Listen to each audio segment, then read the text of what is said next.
Magandang buhay sa lahat, lalong-lalo na sa mga masugid na taga-subaybay ng Lizken couple. Viral na ngayon ang mga TikTok update ng ating queen, Liza Soberano.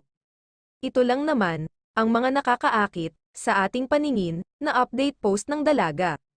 Nakakaalis pagod nga naman ang kuha ng dalaga sa post na ito. Ayon sa kanyang mga fans, samantala, nagbahagi muli ng kaganapan si Liza Soberano sa kanyang new YouTube series na Liza in Korea. Natiyak na maaaliw kayong panoorin, samantala, naitala ng The Global Filipina Twitter post ang tatlong nagniningning na celebrities ng Pilipinas at kabilang nga sina Liza Soberano, Pia Wurtzbach, and Heart Evangelista, Pinay Power, Liza Soberano, Pia Wurtzbach, and Heart Evangelista, Dominate, Milan Fashion Week, nakasali muli ang ating Queen Liza sa Pinoy Pride ng bansang Pinas. Panoorin pa natin ang iba pang update post ng Queen of the Hill.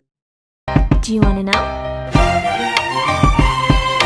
Well, I've been thinking about you, and I think I'll have to listen, because the sun is up, it's a beautiful day. My beginning will be as bright as the sun. Come, won't you come along? And it feels so bright, it's like